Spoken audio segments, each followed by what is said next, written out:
탕! 총알이 제 머리 위를 스쳤습니다. 11월의 동해는 칼날처럼 차가웠고 저는 혼자가 아니었습니다. 개 한 마리가 제 옷을 물고 있었습니다. 사람들은 묻습니다. 정말 여자가 개를 데리고 바다를 건넜다고요? 네, 그런데 그 개가 아니었다면 저는 지금 이 이야기를 못하고 있습니다. 제 이름은 리서연. 한때는 조국의 메달이었고 그날 이후에는 조국이 제적이 됐습니다. 왜 국가대표가 바다로 뛰어들었는지, 그 개는 왜 끝까지 놓지 않았는지 지금부터 말씀드리겠습니다. 구독과 좋아요 부탁드립니다. 그리고 알림 설정까지 해주시면 더 많은 이야기를 전해드릴 수 있습니다. 탕, 탕탕. 두 번째 총성이 울렸을 때 저는 이미 물속으로 가라앉고 있었습니다. 11월 동해의 수온은 섭씨 10도, 아니 그보다 낮았을 겁니다. 손가락 끝에 감각이 사라진 지는 이미 오래였습니다. 경비정의 서치라이트가 파도 위를 훑쳤습니다. 빛이 지나갈 때마다 저는 숨을 참고 물속으로 고개를 박았습니다. 폐가 터질 것 같았습니다. 하지만 고개를 들 수 없었습니다. 들었다간 그걸로 끝이었으니까요. 그때였습니다. 뭔가가 제 옷깃을 물었습니다. 처음엔 해파리인 줄 알았습니다. 아니, 해파리라도 상관없었습니다. 이미 정신이 흐릿했으니까요. 하지만 그건 해파리가 아니었습니다. 둘이었습니다. 제가 키우던 개, 아니 제 목숨을 구한 개였습니다. 녀석은 제 작업복 어깨를 꽉 물고 고개를 수면 위로 쳐들고 있었습니다. 내 다리로 필사적으로 물을 젓고 있었고 숨을 헐떡이면서도 절대 저를 놓지 않았습니다. 나, 둘이야. 넌, 살아. 말하려 했지만 입에서 나온 건 바닷물 뿐이었습니다. 둘이는 대답 대신 더 세게 제 옷을 물었습니다. 마치 말하는 것 같았습니다. 안 나. 절대 안 나. 경비정의 엔진 소리가 가까워졌습니다. 확성기에서 고함이 터져 나왔습니다. 거기서 즉시 멈춰. 안 서면 쏜다. 하지만 멈출 수가 없었습니다. 멈추면 죽는 거였습니다. 아니, 죽는 것보다 더한 걸 당하는 거였습니다. 저는 이미 알고 있었으니까요. 작업소에서 실종된 그 여자가 어떻게 됐는지, 밤중에 떠난 트럭이 어디로 향했는지, 폐그물 뭉치와 부표로 만든 엉성한 뗏목이 파도에 흔들렸습니다. 거기에 매달려 있던 제 몸이 물속으로 반쯤 잠겼습니다. 둘이는 여전히 제 옷을 물고 수면 위로 제 얼굴을 끌어올리려 애쓰고 있었습니다. 총성이 또 울렸습니다. 이번엔 정말 가까웠습니다. 물보라가 제 옆에서 튀어올랐습니다. 귀가 먹먹해졌습니다. 둘이가 낑낑거렸습니다. 맞은 건가? 아니, 녀석은 여전히 저를 물고 있었습니다. 서치라이트가 저희를 정확히 비췄습니다. 눈이 부셨습니다. 이제 끝이구나 생각했습니다. 하지만 그 순간 파도가 한번 크게 일었습니다. 뗏목이 파도에 실려 어둠 속으로 밀려났습니다. 빛이 잠깐 빗나갔습니다. 바로 그때였습니다. 조류가 바뀌었습니다. 제가 계산했던 그 시각이었습니다. 물살이 해안에서 먼 쪽으로 흐르기 시작했습니다. 경비정이 따라오려 했지만 암초지대였습니다. 큰 배는 들어올 수 없는 곳이었습니다. 이 반동분자들, 너희 족속을 다 잡아 죽여줄 테다. 확성기에서 울려나오는 저주가 점점 멀어졌습니다. 엔진 소리도 멀어졌습니다. 하지만 안심할 수 없었습니다. 놓친 게 아니라 다른 방법을 찾는 것일 수도 있었으니까요. 저는 둘이의 목을 껴안았습니다. 녀석의 심장 소리가 들렸습니다. 빠르게, 아주 빠르게 뛰고 있었습니다. 녀석도 무서웠을 겁니다. 하지만 단 한 번도 저를 놓지 않았습니다. 고맙다. 둘이야. 고맙다. 그렇게 중얼거리면서 저는 정신을 잃었습니다. 마지막으로 느낀 건 둘이의 따뜻한 숨결이었습니다. 그리고 파도 소리, 끝없는 파도 소리였습니다. 어떻게 여기까지 왔을까요?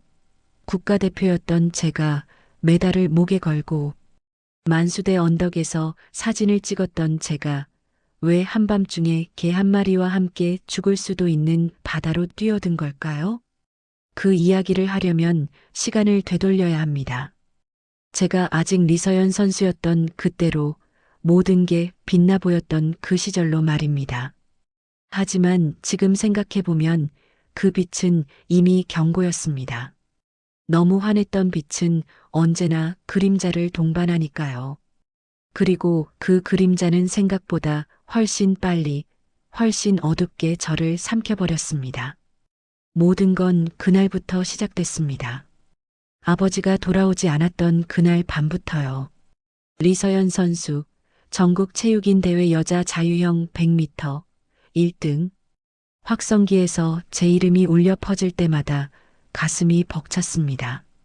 수영장 밖에서 대기하고 있던 선수들이 박수를 쳤습니다. 지도원 동무들이 고개를 끄덕이며 뭔가를 수첩에 적었습니다. 시상대 한가운데 섰습니다. 금메달이 목에 걸렸습니다. 생각보다 무거웠습니다. 하지만 그 무게가 싫지 않았습니다.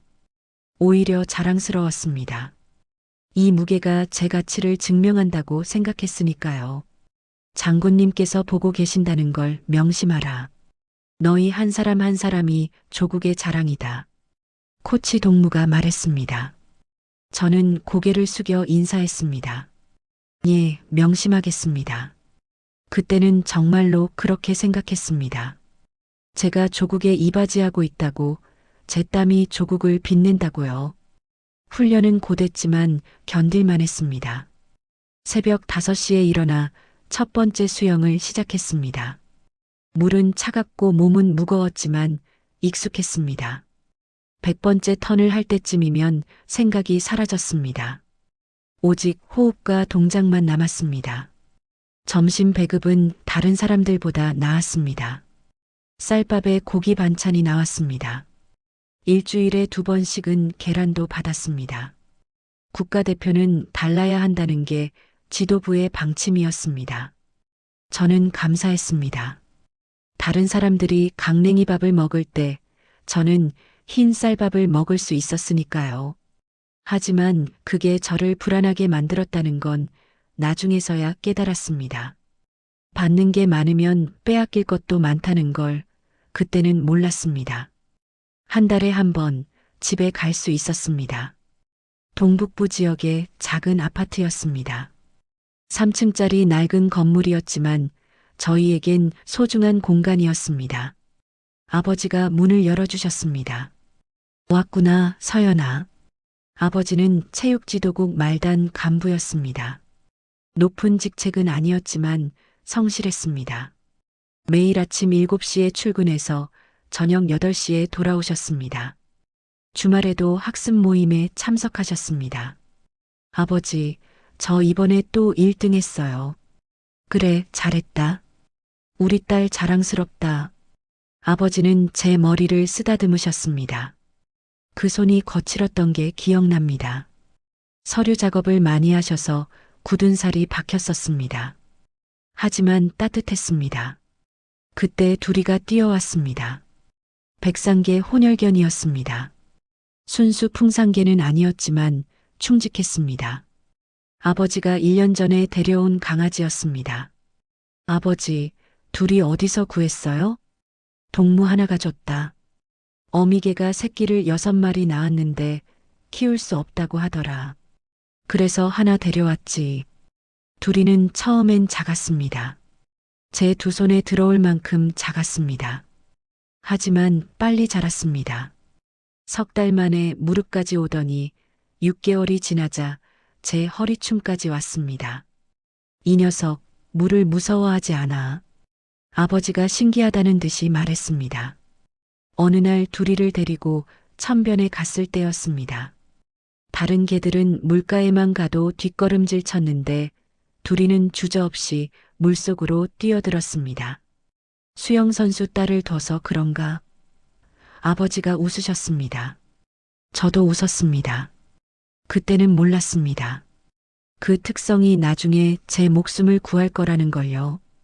훈련장으로 돌아가는 날, 아버지가 제 어깨를 잡았습니다. 서연아, 명심해라. 사람은 배신해도 저 녀석은 안 그런다. 걔는 주인을 절대 배신하지 않아. 왜 그런 말씀을 하셨는지 이해할 수 없었습니다. 하지만 고개를 끄덕였습니다. 예, 아버지. 지금 생각하면 아버지는 이미 뭔가를 알고 계셨던 것 같습니다. 위험이 다가오고 있다는 걸, 우리 가족에게 먹구름이 들이우고 있다는 걸요. 하지만 말씀하지 않으셨습니다. 아니, 못하셨을 겁니다. 훈련은 계속됐습니다. 봄이 여름이 됐고, 여름이 가을이 됐습니다. 대회가 있었고, 메달이 늘어났습니다. 지도원 동무들의 칭찬이 이어졌습니다. 리서연 동무, 이번 동유럽 친선 경기에 차출됐네. 조국을 빛내도록. 예, 감사합니다. 그때까지만 해도 제 미래는 밝아 보였습니다. 국가대표로 몇 년 더 뛰다가 나중엔 코치가 될 수도 있을 거라 생각했습니다. 결혼도 하고 아이도 낳고 평범하게 살 거라고요. 하지만 운명은 한순간에 바뀌었습니다. 그날 아버지가 집에 돌아오지 않으셨습니다. 처음엔 늦는다고 생각했습니다. 회의가 길어진 걸 거라고, 학습이 늦게 끝난 걸 거라고요. 하지만 밤 11시가 넘어도 소식이 없었습니다. 다음 날 아침 검은 차가 왔습니다. 보이부였습니다.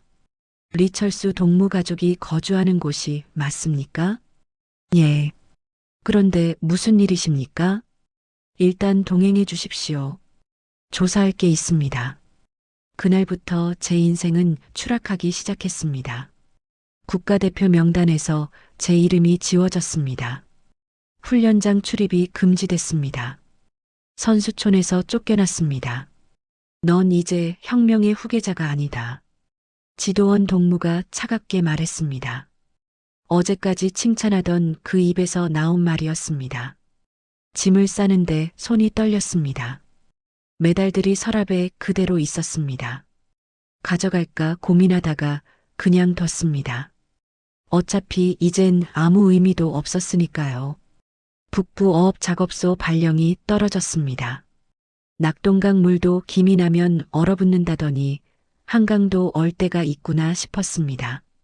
아니, 한강이 아니라 제 인생이 얼어붙은 겁니다. 둘이만 데려갈 수 있었습니다. 다행인지 불행인지 걔는 반동도 간첩도 아니니까요. 하지만 나중에 알았습니다. 그게 다행이 아니라 더 큰 지옥의 시작이었다는 걸요. 기차는 사흘을 달렸습니다. 화물칸이었습니다. 사람들과 짐과 가축이 뒤섞여 있었습니다. 창문도 제대로 없었습니다. 바람이 틈새로 들어왔고 추위가 뼛속까지 스며들었습니다. 둘이는 제 발치에 웅크리고 있었습니다. 가끔 고개를 들어 저를 올려다봤습니다. 녀석의 눈빛이 물었습니다. 왜 이러는 거야? 왜 여기 있는 거야? 대답해 줄 수 없었습니다. 저도 몰랐으니까요. 아버지가 무슨 잘못을 했는지, 왜 하루아침에 모든 게 무너졌는지 아무것도 설명되지 않았습니다. 나중에 들은 얘기로는 외화장부 분실 사건이었다고 합니다. 체육지도국에서 관리하던 외화자금 기록이 사라졌고 아버지가 담당자였다는 겁니다. 횡령인지 실수인지도 불분명했습니다. 하지만 그게 중요하지 않았습니다. 누군가 책임질 사람이 필요했고 아버지가 그 자리에 있었던 거였습니다.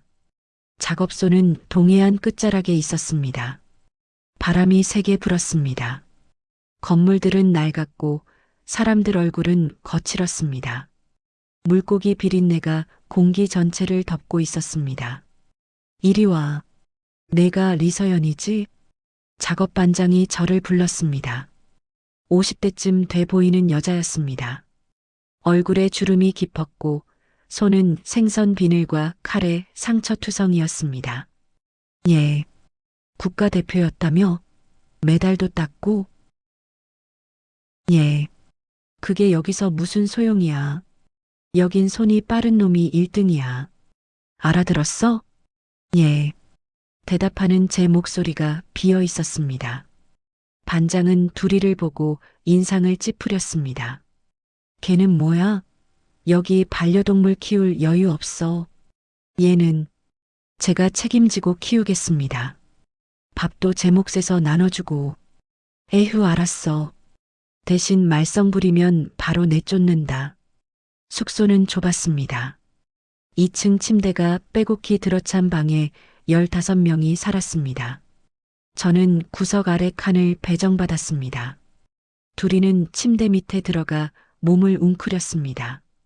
첫 작업은 충격이었습니다. 새벽 4시에 일어나 5시부터 물고기를 손질했습니다. 명태, 오징어, 가자미. 끝없이 쏟아졌습니다. 칼질이 서툴렀습니다. 손가락을 베었습니다. 피가 났지만 멈출 수 없었습니다. 빨리 못해? 할당량 못 채우면 저녁 배급 없어. 감독이 소리쳤습니다. 손이 빨라졌습니다. 정확도는 떨어졌지만 속도는 붙었습니다. 허리가 끊어질 것 같았습니다. 수영 훈련 때보다 힘들었습니다. 점심은 강냉이밥에 소금국이었습니다.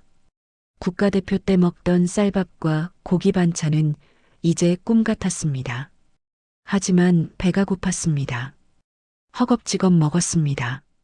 둘이 몫은 따로 챙겼습니다. 제 밥을 조금씩 덜어줬습니다. 야, 너 그렇게 걔한테 주면 너 굶어 죽어. 옆자리 여자가 말했습니다. 젊어 보였지만 이미 얼굴이 지쳐 있었습니다. 괜찮아요. 젖 먹을 만큼 먹어요. 에휴, 나중에 후회하지 마. 하지만 후회하지 않았습니다. 둘이가 밥을 먹는 모습을 보면 위안이 됐습니다. 적어도 녀석은 제 손으로 지킬 수 있다고 생각했으니까요. 밤에는 기숙사 뒤편에서 둘이와 시간을 보냈습니다. 바다가 보이는 곳이었습니다. 파도 소리가 들렸습니다. 둘이는 바다를 보고 짖지 않았습니다. 그냥 조용히 앉아서 같이 바라봤습니다. 둘이야, 우리 언젠간 나갈 수 있을까? 녀석은 대답 대신 제 손을 핥았습니다. 따뜻했습니다. 그 따뜻함이 유일한 위로였습니다. 한 달이 지났습니다. 손은 굳은 살이 생겼고 허리 통증은 익숙해졌습니다. 사람들은 처음보다 덜 경계했습니다. 국가대표 출신이라는 게 신기했는지 가끔 물어보는 사람도 있었습니다. 진짜 외국도 가봤어? 응, 루마니아랑 헝가리. 와, 대단하다. 거기 사람들 어때? 우리랑 비슷해. 다들 열심히 살더라. 거짓말이었습니다. 사실 거긴 여기보다 훨씬 나아 보였습니다. 슈퍼마켓에 물건이 가득했고 사람들 얼굴에 웃음이 있었습니다. 하지만 그런 말을 할 순 없었습니다. 누가 들으면 사상 문제가 되니까요. 2달째 되던 어느 날 그가 나타났습니다. 지도원이었습니다. 키가 크고 안경을 쓴 40대 남자였습니다. 이름은 박성철, 작업소 정치지도원이었습니다. 리서연 동무. 예.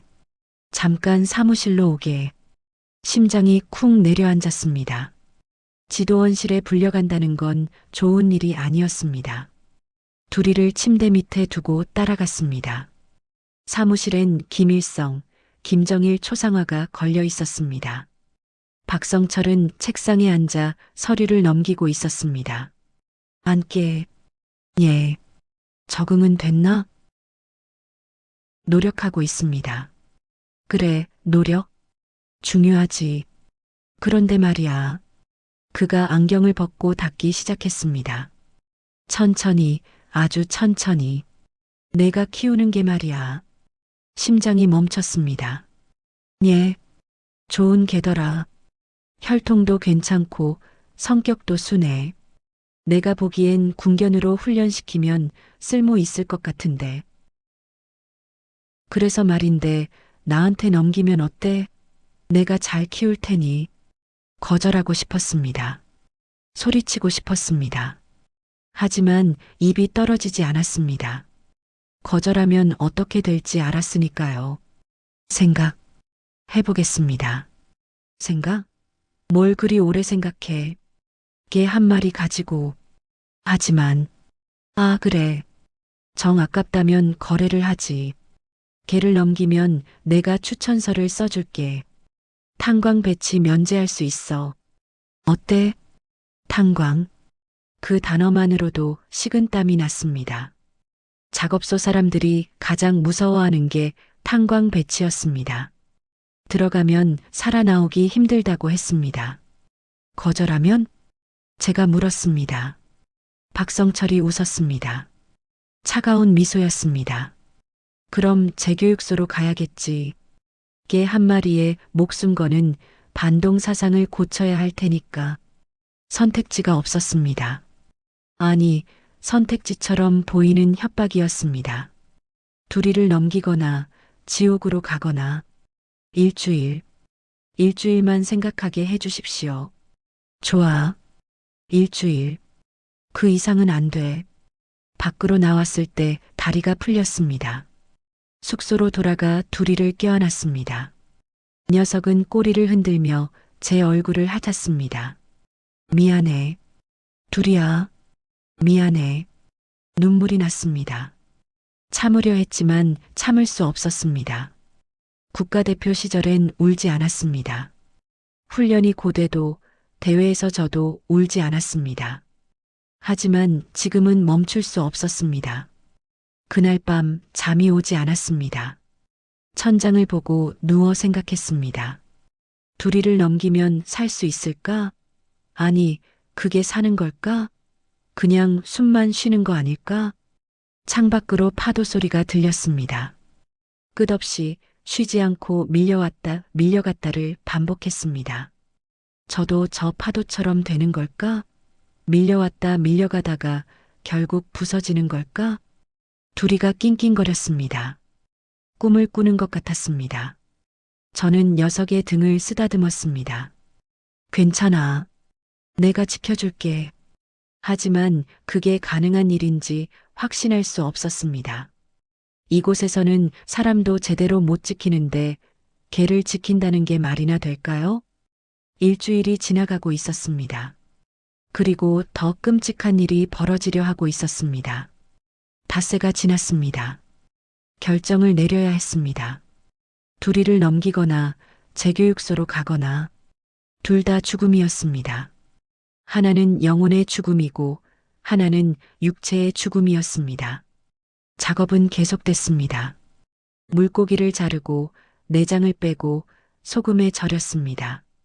손은 기계처럼 움직였지만 머릿속은 혼란스러웠습니다. 야, 서연아. 오늘따라 손이 느린데? 반장이 소리쳤습니다. 정신을 차리고 속도를 올렸습니다. 칼에 손가락이 베었습니다. 피가 났지만 개의치 않았습니다. 이미 여기저기 상처투성이었으니까요. 점심시간 구석에 앉아 밥을 먹는데 누군가 다가왔습니다. 최명이 같은 기숙사에 사는 여자였습니다. 30즈음 돼 보였지만 정확한 나이는 몰랐습니다. 서연아, 너 요새 안색이 안 좋다. 괜찮아요, 언니. 거짓말. 뭔 일 있지? 말할 수 없었습니다. 하지만 명희 언니는 눈치가 빨랐습니다. 지도원한테 뭔가 들었어? 역시 나도 그랬거든. 3년 전에. 네. 명희 언니가 주위를 살피고 목소리를 낮췄습니다. 내가 키우던 돼지 있었어. 작업소에서 키우라고 준 거. 근데 지도원이 가져가겠대. 거절했더니 다음날 기계 사고가 났어. 손가락 하나 잃었지. 언니의 왼손을 봤습니다. 약지가 첫째 마디부터 없었습니다. 사고. 였어요? 사고로 처리됐지. 근데 그날 기계 점검은 지도원 책임이었어. 이상하지? 소름이 돋았습니다. 그래서 언니는 버텼어. 죽지 않으려고. 그게 다야. 명희 언니가 일어섰습니다. 서연아, 내가 뭘 고민하는지 몰라. 근데 한 가지만 기억해. 여기서 내 편은 아무도 없어. 살아남는 게 목표야. 알았지? 고개를 끄덕였습니다. 하지만 어떻게 살아남아야 할지는 여전히 몰랐습니다. 그날 밤 둘이와 함께 바닷가에 나갔습니다. 달이 밝았습니다. 파도가 은빛으로 빛났습니다. 둘이는 파도를 보고 짖지 않았습니다. 그냥 제 옆에 앉아 있었습니다. 둘이야, 미안해. 내가 너를 지켜주지 못할 것 같아. 녀석이 고개를 기울이며 저를 봤습니다. 마치 묻는 것 같았습니다. 왜? 나도 몰라. 그냥 세상이 원래 이런가 봐. 바람이 불었습니다. 차가웠습니다. 옷깃을 여몄지만 추위는 막을 수 없었습니다. 아니, 추운 건 바람 때문이 아니었습니다. 마음이 얼어붙고 있었습니다. 이틀 뒤 명희 언니가 사라졌습니다. 아침 점호 때 없었습니다. 침대는 그대로였습니다. 짐도 그대로였습니다. 사람만 없었습니다. 최명희 동무 어디 갔어? 반장이 물었습니다. 아무도 대답하지 못했습니다. 간밤에 못 봤어? 아니요. 저녁 점호 때까지는 있었는데요. 보고가 올라갔습니다. 수색이 시작됐습니다. 하지만 찾지 못했습니다. 사흘이 지나도 일주일이 지나도 나타나지 않았습니다. 타령이야. 분명히 도망쳤어. 누군가 속삭였습니다. 하지만 말이 안 됐습니다. 여기서 도망친다고 어디로 간단 말입니까? 사방이 산과 바다였습니다. 검문소가 곳곳에 있었습니다. 그날 밤 잠이 들려는데 소리가 들렸습니다. 트럭 소리였습니다. 엔진 소리가 크게 울렸다가 멀어졌습니다. 창문으로 내다봤습니다. 어둠 속에서 트럭 테일라이트가 보였습니다. 붉은 빛이 점점 작아지더니 사라졌습니다. 다음 날 아침 공식 발표가 있었습니다.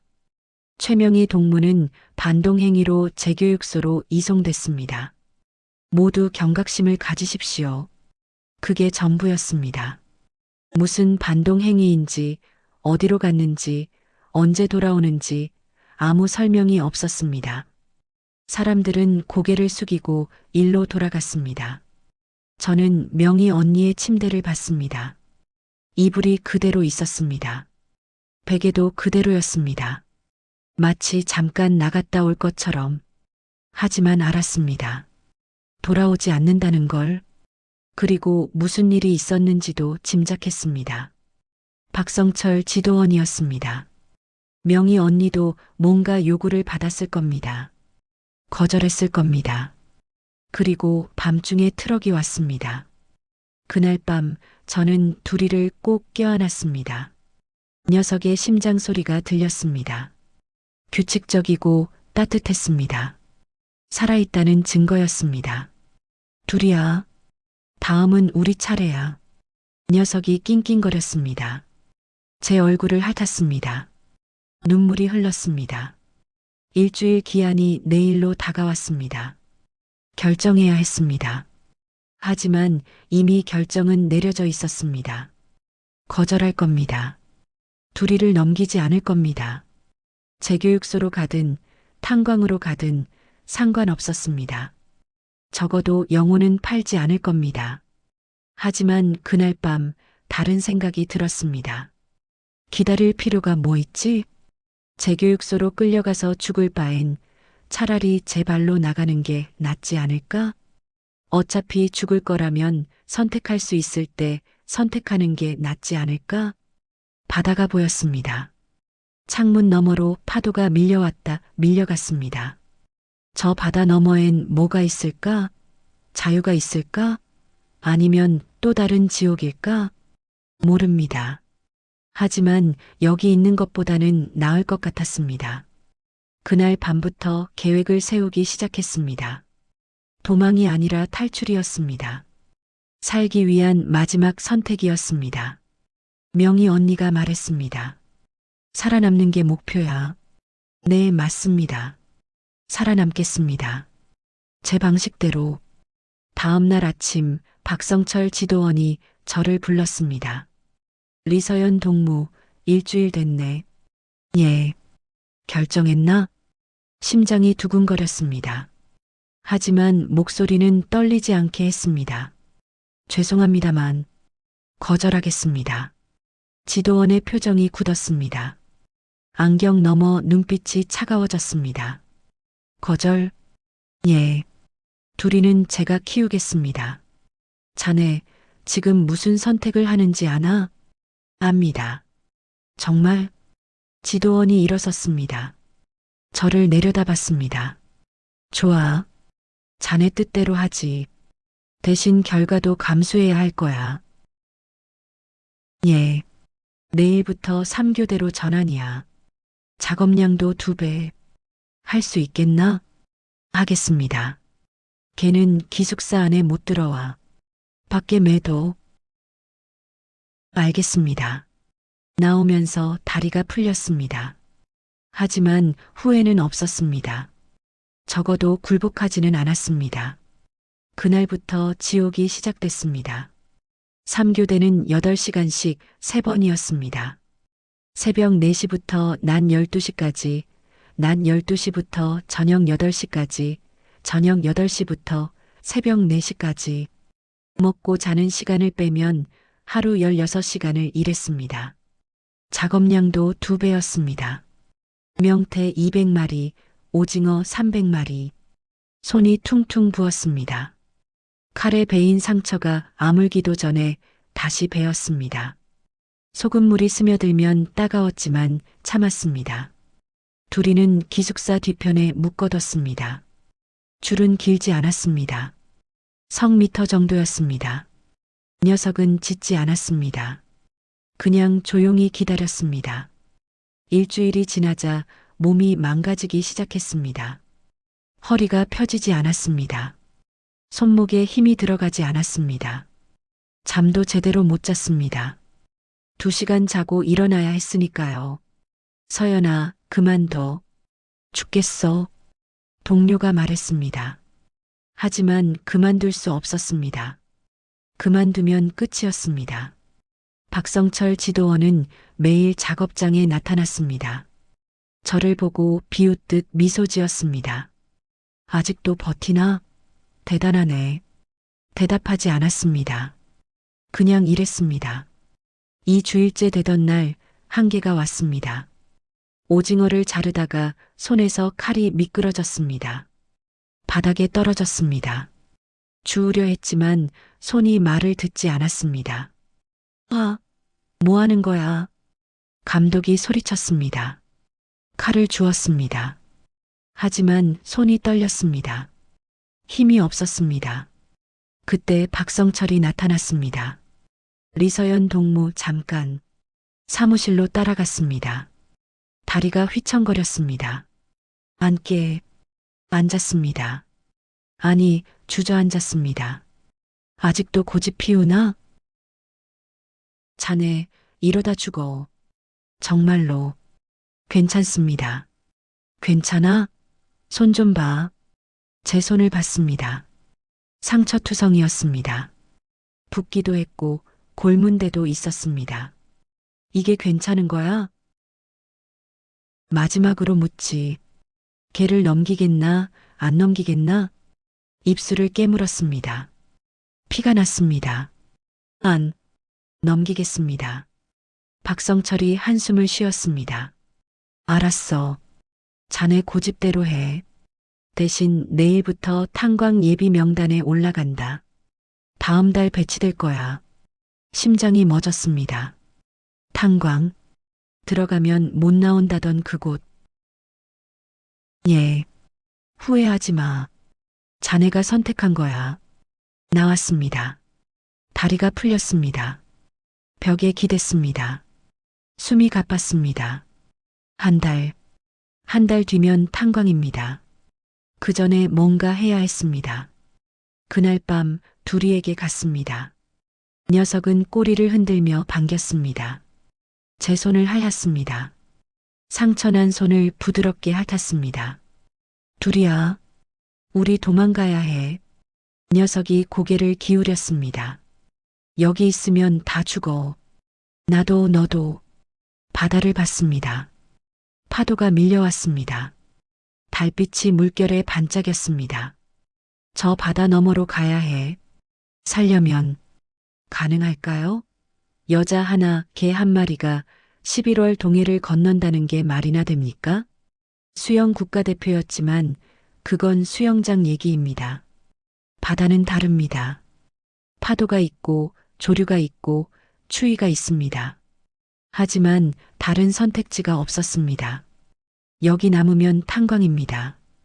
탄광은 죽음입니다. 차라리 바다에서 죽는 게 나았습니다. 그날부터 준비를 시작했습니다. 먼저 조류를 관찰했습니다. 바닷가에 나가 파도를 봤습니다. 어느 시간에 어느 방향으로 흐르는지 확인했습니다. 새벽 4시쯤 되면 해안에서 먼 쪽으로 흐른다는 걸 알았습니다. 다음은 부력입니다. 맨몸으로는 불가능했습니다. 뭔가 붙잡을 게 필요했습니다. 작업장에 폐그물이 있었습니다. 버려진 부표도 있었습니다. 조금씩 훔쳐서 숨겨뒀습니다. 마지막은 타이밍입니다. 언제 갈 것인가? 너무 빨리 가면 탄광 가기 전이라 수색이 심할 겁니다. 너무 늦으면 기회가 없을 겁니다. 3주 뒤로 정했습니다. 11월 20일, 달이 없는 날이었습니다. 어둠이 깊을 겁니다. 준비하는 동안 견뎠습니다. 작업을 했고 맞았고 욕을 들었습니다. 하지만 버텼습니다. 3주만 버티면 됐습니다. 둘이에게도 준비시켰습니다. 밤마다 바닷가에 데려가 물에 익숙하게 했습니다. 녀석은 원래 물을 무서워하지 않았지만 차가운 바닷물은 처음이었습니다. 처음엔 주춤했지만 곧 적응했습니다. 착하지, 둘이야. 조금만 참아. 곧 나갈 거야. 녀석은 제 얼굴을 핥았습니다. 믿는다는 듯이 2주일이 지났습니다. 1주일 남았습니다. 손은 더 망가졌지만 상관없었습니다. 어차피 1주일 뒤면 여기 없을 테니까요. 사흘 남았습니다. 폐그물과 부표를 점검했습니다. 묶는 연습을 했습니다. 빨리 확실하게 묶어야 했습니다. 하루 남았습니다. 마지막 작업이었습니다. 명태를 자르면서 생각했습니다. 내일이면 자유다. 아니면 죽음이다. 둘 다 괜찮았습니다. 어차피 여기 있는 것보다는 나았으니까요. 마지막 날 저녁 이상한 일이 있었습니다. 같은 작업반에 김순이라는 여자가 있었습니다. 40쯤 돼 보였고 말수가 적었습니다. 그날 오후 그녀가 박성철 지도원실에 불려갔습니다. 1시간쯤 지나서 돌아왔을 때 얼굴이 창백했습니다. 손이 떨렸습니다. 순이 언니 괜찮아요? 물었지만 대답이 없었습니다. 그냥 고개를 저었습니다. 저녁 배급 때도 밥을 먹지 않았습니다. 그냥 멍하니 앉아 있었습니다. 언니, 뭔 일 있어요? 아니, 아무것도. 하지만 눈빛이 말했습니다. 뭔가 있었습니다. 심각한 뭔가. 밤 10시 취침 시간이었습니다. 불이 꺼졌습니다. 사람들이 잠들기 시작했습니다. 저는 잠들지 않았습니다. 내일 새벽에 나가야 했으니까요. 몸을 뒤척이며 시간을 기다렸습니다. 자정쯤 됐을 때 소리가 들렸습니다. 누군가 침대에서 일어나는 소리였습니다. 고개를 들어봤습니다. 순이 언니였습니다. 조용히 옷을 입었습니다. 신발을 신었습니다. 문으로 향했습니다. 어디 가는 걸까? 화장실인가? 하지만 방향이 달랐습니다. 몇 분 뒤 밖에서 소리가 들렸습니다. 엔진 소리였습니다. 트럭이었습니다. 창문으로 내다봤습니다. 어둠 속에서 트럭이 보였습니다. 헤드라이트가 켜졌습니다. 누군가 트럭에 올라탔습니다. 순이 언니 같았습니다. 트럭이 출발했습니다. 엔진 소리가 커졌다가 멀어졌습니다. 테일라이트가 점점 작아지더니 사라졌습니다. 심장이 빠르게 뛰었습니다. 이건 명희 언니 때와 똑같았습니다. 다음 날 아침 점호 때 순이 언니가 없었습니다. 김순이 동무 어디 갔나? 반장이 물었습니다. 아무도 대답하지 못했습니다. 간밤에 본 사람? 저는 손을 들려다가 멈췄습니다. 말하면 안 될 것 같았습니다. 오전 10시쯤 방송이 나왔습니다. 김순이 동무는 사상 문제로 재교육을 받게 됐습니다. 모두 경각심을 가지고 혁명 과업에 충실하십시오. 그게 전부였습니다. 사람들은 다시 일로 돌아갔습니다. 점심시간 순이 언니 침대를 봤습니다. 이불이 그대로였습니다. 개인 물품도 그대로였습니다. 마치 잠깐 나갔다 올 것처럼. 하지만 돌아오지 않을 걸 알았습니다. 명희 언니처럼. 그날 오후 박성철 지도원이 작업장에 나타났습니다. 저를 봤습니다. 미소 지었습니다. 차갑고 의미심장한 미소였습니다. 그 미소가 말했습니다.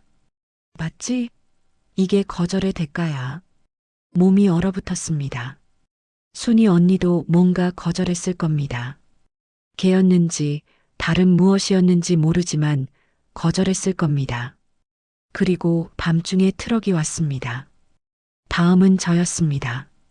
탄광 명단에 올라 있었으니까요. 언제 트럭이 올지 모릅니다. 내일 밤일 수도 모레일 수도 있습니다. 오늘 밤 가야 했습니다. 더 이상 기다릴 수 없었습니다. 작업이 끝나고 숙소로 돌아왔습니다. 짐을 쌌습니다. 가진 게 많지 않았습니다. 옷 2벌, 양말 1켤레, 사진 1장. 아버지와 찍은 사진이었습니다. 그게 전부였습니다. 저녁 8시 두리에게 갔습니다. 녀석은 꼬리를 흔들며 반겼습니다. 두리야, 오늘 간다. 줄을 풀었습니다. 녀석을 쓰다듬었습니다. 무서워도 참아야 해. 알았지? 녀석이 제 손을 핥았습니다. 밤 10시 사람들이 잠들었습니다. 저는 침대에서 일어났습니다. 조용히 옷을 입었습니다. 작업복 위에 덧옷을 껴입었습니다. 방수가 되는 옷이었습니다. 문을 열고 나갔습니다. 복도는 어두웠습니다. 경비는 없었습니다. 작업소 안에선 도망칠 곳이 없다고 생각했으니까요. 두리가 기다리고 있었습니다. 녀석을 데리고 바닷가로 향했습니다. 달이 없었습니다. 하늘은 깜깜했습니다. 별만 빛났습니다. 파도 소리가 들렸습니다. 숨겨둔 폐그물과 부표를 꺼냈습니다. 묻기 시작했습니다. 손이 떨렸지만 집중했습니다. 빨리 확실하게. 10분쯤 걸렸습니다. 엉성하지만 쓸만했습니다. 부표 4개를 그물로 묶어서 뗏목처럼 만들었습니다. 시계를 봤습니다. 밤 11시 40분. 20분 후면 조류가 바뀝니다. 그때 들어가야 합니다. 두리를 봤습니다. 녀석도 저를 봤습니다. 눈빛이 물었습니다. 정말 하는 거야? 그래, 정말이야. 녀석은 짖지 않았습니다. 그냥 조용히 제 옆에 섰습니다. 11시 55분. 물에 들어갈 시간이었습니다. 신발을 벗었습니다. 맨발이 모래를 밟았습니다. 차가웠습니다. 두리야, 가자. 녀석과 함께 물로 걸어 들어갔습니다. 발목까지 잠겼습니다. 무릎까지 잠겼습니다. 허리까지 잠겼습니다. 수온은 섭씨 10도쯤 됐을 겁니다. 아니, 더 낮았을 수도 있습니다. 숨이 멎을 것 같았습니다. 온몸이 경직됐습니다. 참아, 참아야 해. 스스로에게 말했습니다. 둘이에게도 말했습니다. 가슴까지 잠겼습니다. 뗏목을 붙잡았습니다. 둘이도 옆에서 헤엄쳤습니다. 그때 불빛이 보였습니다. 작업소 쪽에서 불이 켜졌습니다. 누군가 깨어난 걸까? 빨리 팔을 저었습니다. 앞으로 나아갔습니다. 둘이도 따라왔습니다. 30m, 50m, 100m, 해안에서 멀어졌습니다. 그때 사이렌이 울렸습니다. 작업소에서 비상벨이 울렸습니다. 들켰습니다. 탈영자 발생, 전원 비상, 확성기에서 울려나오는 고함이 바다 위까지 들렸습니다. 작업소가 밝아졌습니다. 서치라이트가 켜졌습니다. 해안을 훑기 시작했습니다. 더 빨리 팔을 미친 듯이 저었습니다. 하지만 뗏목이 발목을 잡았습니다. 빨리 나갈 수 없었습니다. 둘이는 제 옆에서 헤엄쳤습니다. 내 다리로 물을 젓고 있었습니다. 숨을 헐떡이면서도 계속 움직였습니다. 서치라이트가 바다를 훑었습니다. 빛이 지나갈 때마다 고개를 숙였습니다.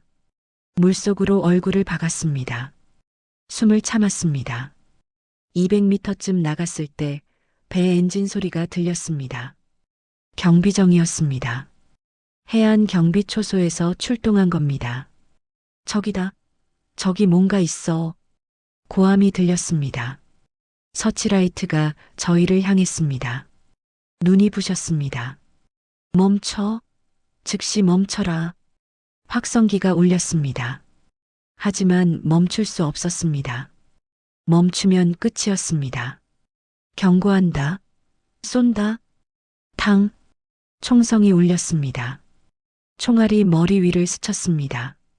공기가 찢어지는 소리가 났습니다. 둘이가 낑낑거렸습니다. 무서웠을 겁니다. 하지만 도망가지 않았습니다. 계속 제 옆에 있었습니다. 괜찮아, 둘이야. 괜찮아. 거짓말이었습니다.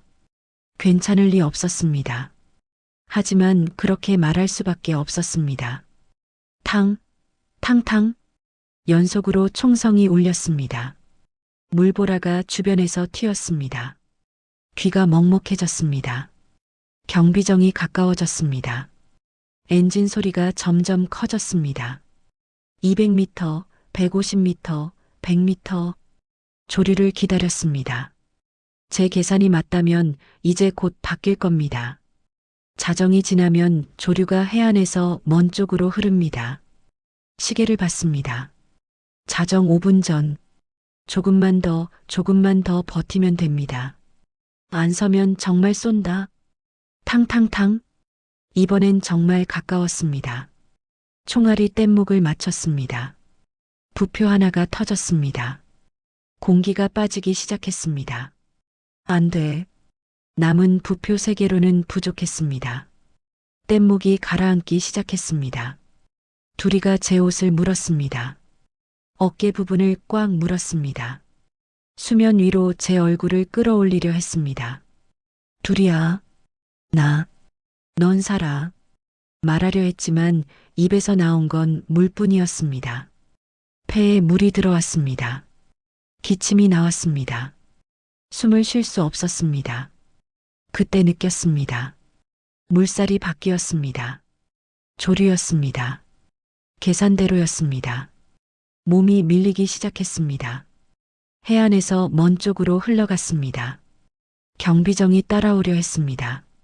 하지만 앞쪽은 암초지대였습니다. 이 반동분자들, 총살감이야. 확성기에서 저주가 쏟아졌습니다. 하지만 소리가 멀어졌습니다. 경비정이 더 이상 따라올 수 없었습니다. 하지만 안심할 수 없었습니다. 다른 경비정이 올 수도 있었습니다. 해안 경비대가 무전으로 연락했을 겁니다. 계속 나아가야 했습니다. 조류를 타고 최대한 멀리. 1시간쯤 지났을 때 한계가 왔습니다. 손에 감각이 없었습니다. 다리도 움직이지 않았습니다. 온몸이 얼어붙었습니다. 뗏목도 거의 가라앉았습니다. 부표 하나가 더 터졌습니다. 이제 2개만 남았습니다. 안 돼. 여기서 끝날 순 없어. 하지만 몸이 말을 듣지 않았습니다. 팔이 풀렸습니다. 뗏목에서 손이 미끄러졌습니다. 물속으로 가라앉기 시작했습니다. 천천히, 아주 천천히. 수면이 멀어졌습니다. 빛이 희미해졌습니다. 소리도 사라졌습니다. 이게 죽음인가 생각했습니다. 생각보다 고통스럽지 않았습니다. 그냥 차가웠습니다. 그리고 조용했습니다. 눈을 감으려는데 뭔가가 제 옷을 물었습니다. 둘이었습니다. 녀석이 물속까지 내려왔습니다. 제 작업복 어깨를 물었습니다. 위로 끌어올리기 시작했습니다. 내 다리로 미친 듯이 물을 찼습니다. 고개를 수면 위로 쳐들었습니다. 숨을 헐떡이면서도 절대 저를 놓지 않았습니다. 수면으로 올라왔습니다. 공기가 폐로 들어왔습니다. 기침이 나왔습니다. 물을 토했습니다. 둘이야. 녀석은 여전히 제 옷을 물고 있었습니다. 눈빛이 말했습니다. 안 나. 절대 안 나. 눈물이 났습니다. 바닷물인지 눈물인지 구분이 안 됐습니다. 고맙다. 고맙다. 남은 힘을 다해 팔을 움직였습니다. 둘이 목을 껴안았습니다. 녀석의 심장 소리가 들렸습니다. 빠르게 뛰고 있었습니다. 표류가 계속됐습니다. 시간 감각이 사라졌습니다. 1시간인지 2시간인지 알 수 없었습니다. 어느 순간 빛이 보였습니다. 동쪽에서 빛이 올라왔습니다. 새벽이었습니다. 하늘이 밝아졌습니다. 구름이 보였습니다. 갈매기가 날았습니다. 살아있었습니다. 아직 살아있었습니다. 그때 소리가 들렸습니다. 엔진 소리였습니다. 경비정일까? 아니, 소리가 달랐습니다. 작았습니다. 고개를 들었습니다. 배가 보였습니다. 작은 어선이었습니다. 남한 어선이었습니다. 선체에 한글이 쓰여 있었습니다. 저기요, 사람이에요. 소리쳤습니다. 아니, 소리치려 했습니다. 하지만 목소리가 나오지 않았습니다. 둘이가 짖었습니다. 큰 소리로 짖었습니다. 배가 방향을 바꿨습니다. 이쪽으로 왔습니다. 가까워졌습니다. 아, 저기 사람 있어. 한국말이었습니다. 남한 사투리였습니다. 배가 옆에 섰습니다. 사람들이 내려다봤습니다. 손을 뻗었습니다. 잡아. 손을 잡았습니다. 아니, 잡으려 했습니다. 하지만 힘이 없었습니다. 둘이를 먼저 끌어올렸습니다. 그 다음 저를 끌어올렸습니다. 갑판에 쓰러졌습니다. 숨을 헐떡였습니다. 하늘이 보였습니다. 파란 하늘이었습니다. 야, 이 사람 북한 사람인가? 작업복 봐. 북한 거 맞아. 걔는 뭐야? 같이 왔나 봐. 누군가 담요를 덮어줬습니다. 따뜻했습니다. 오랜만에 느끼는 따뜻함이었습니다. 둘이가 제 옆에 누웠습니다. 녀석도 떨고 있었습니다. 저는 녀석을 껴안았습니다. 잘했어. 둘이야. 잘했어. 그리고 정신을 잃었습니다. 눈을 떴을 때 천장이 보였습니다. 하얀 천장이었습니다. 형광등 불빛이 눈부셨습니다. 깨어났네요. 옆에서 목소리가 들렸습니다. 간호사였습니다. 남한 사람이었습니다. 여기가 어디예요? 속초병원이에요. 닷새 동안 의식이 없었어요. 닷새? 그렇게 오래 잤다니. 걔는요? 제 걔는요? 아, 그게 걱정 마세요. 수의사가 봤는데 괜찮대요. 지금 경찰서에 있어요. 경찰서. 둘이가 거기 있다는 게 걱정됐습니다. 하지만 일단 안전하다니 다행이었습니다. 사흘 뒤 퇴원했습니다. 경찰이 데리러 왔습니다. 조사를 받아야 한다고 했습니다. 경찰서에서 진술했습니다. 이름, 나이, 출신, 탈북 이유, 모든 걸 말했습니다. 아버지 얘기도, 작업소 얘기도, 둘이 얘기도, 고생 많았습니다. 경찰이 말했습니다. 진심이었습니다. 눈빛이 말해줬습니다. 걔 보고 싶으시죠? 잠깐만요. 문이 열렸습니다. 둘이가 뛰어들어왔습니다. 꼬리를 미친 듯이 흔들었습니다. 제게 뛰어올랐습니다. 둘이야. 껴안았습니다. 녀석의 냄새를 맡았습니다. 바다 냄새가 아직 남아 있었습니다. 보고 싶었어? 정말 보고 싶었어? 통일원 조사도 받았습니다. 국정원 조사도 받았습니다. 같은 질문을 수십 번 대답했습니다. 지쳤지만 참았습니다. 이게 자유의 대가라면 기꺼이 치를 수 있었습니다. 석 달 뒤 하나원에 들어갔습니다. 남한 사회 적응 교육을 받았습니다. 한국어 교정도 받고 취업 교육도 받았습니다. 둘이는 임시보호소에 맡겨졌습니다. 주말마다 면회 갔습니다. 녀석은 매번 반겼습니다. 조금만 참아, 둘이야. 곧 데리러 올게. 6개월 뒤 하나원을 수료했습니다. 정착금을 받았습니다. 작은 원룸을 얻었습니다. 둘이를 데려왔습니다. 이제 우리 집이야, 둘이야. 녀석은 방 안을 돌아다니며 냄새를 맡았습니다. 그리고 제 옆에 앉았습니다. 만족스러운 표정이었습니다. 일자리를 찾았습니다. 수영 강사 자리가 있었습니다. 국가대표 출신이라는 게 도움이 됐습니다. 북한에서도 수영 잘하셨겠네요. 관장이 말했습니다. 예, 국가대표였습니다. 대단하시네요. 그럼 우리 애들 잘 부탁드립니다. 첫 수업이 떨렸습니다. 아이들이 물에 들어왔습니다. 웃고 떠들었습니다. 자유로웠습니다. 선생님, 저 수영 못해요. 한 아이가 말했습니다. 무서워하는 얼굴이었습니다. 괜찮아. 선생님이 도와줄게. 천천히 하면 돼. 손을 잡아줬습니다. 물에 익숙해지도록 도왔습니다. 1시간 뒤 아이가 혼자 떴습니다. 선생님, 저 떴어요. 잘했어.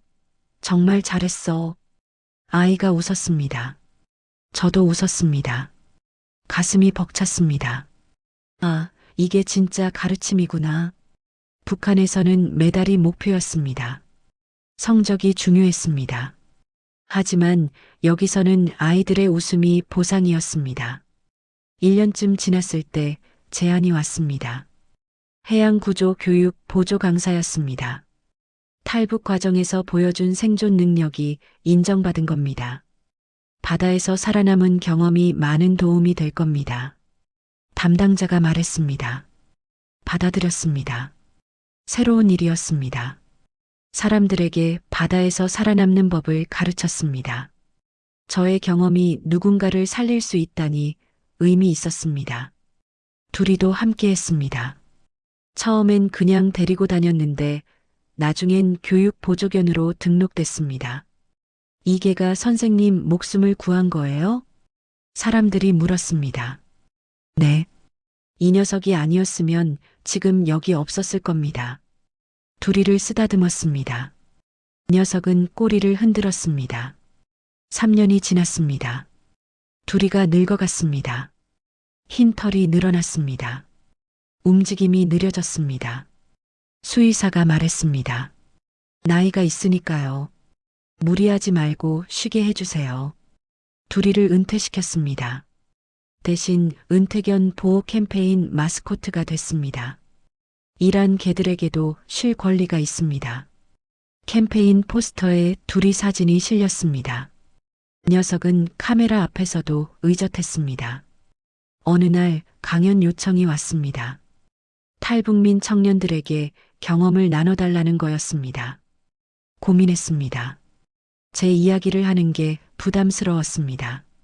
하지만 누군가에게 도움이 된다면 해야 한다고 생각했습니다. 강연장에 섰습니다. 사람들이 앉아 있었습니다. 제 이야기를 기다렸습니다. 안녕하십니까? 저는 리서연입니다. 북한 수영 국가대표였고 지금은 해양구조 교육 강사입니다. 숨을 들이쉬었습니다. 오늘 제 이야기를 하려고 합니다. 11월 동해를 건넌 이야기를요. 1시간 동안 말했습니다. 모든 걸 말했습니다. 아버지, 작업소, 둘이, 바다, 총성, 구조. 끝났을 때 박수가 나왔습니다. 사람들이 일어났습니다. 눈물을 흘리는 사람도 있었습니다. 한 청년이 다가왔습니다. 선생님, 용기가 대단하세요. 고개를 저었습니다. 아닙니다. 네, 용기가 아니었습니다. 도망칠 곳이 없었을 뿐입니다. 청년이 고개를 끄덕였습니다. 그래도 선택하셨잖아요. 살겠다고. 그렇죠. 선택했습니다. 집으로 돌아왔습니다. 둘이가 반겼습니다. 이젠 뛰어오르지 못했습니다. 그냥 꼬리를 흔들며 앉아 있었습니다. 둘이야, 오늘도 수고했어. 녀석의 머리를 쓰다듬었습니다. 창밖을 봤습니다. 바다가 보였습니다. 파도가 밀려왔다 밀려갔습니다. 여전히 끝없이 반복됐습니다. 하지만 이제 무섭지 않았습니다. 그 바다가 저를 살렸으니까요. 자유로 인도했으니까요. 사람들이 묻습니다. 후회하지 않으세요? 후회요? 없습니다. 단 한 번도. 잃은 것도 많습니다. 아버지, 고향, 메달, 과거. 하지만 얻은 것도 많습니다. 자유, 존엄, 미래, 선택권. 그리고 한 가지 더. 깨달음입니다. 그날 바다에서 저를 살린 건 조국도, 체제도, 이념도 아니었습니다. 끝까지 놓지 않은 한 생명이었습니다. 충직한 게 둘이었습니다. 그리고 포기하지 않은 제 자신이었습니다. 지금도 가끔 꿈을 꿉니다. 그날 밤 바다 꿈을. 총성이 울리고 파도가 밀려오고 둘이가 제 옷을 무는 꿈을. 깨어나면 둘이가 옆에 있습니다. 늙었지만 여전히 저를 지키고 있습니다. 고맙다, 둘이야. 정말 고맙다. 녀석은 제 손을 잡습니다. 따뜻합니다. 그 따뜻함이 저를 여기까지 데려왔습니다. 그리고 앞으로도 계속 나아가게 할 겁니다. 자유의 땅에서 존엄을 지키며 살아갈 겁니다.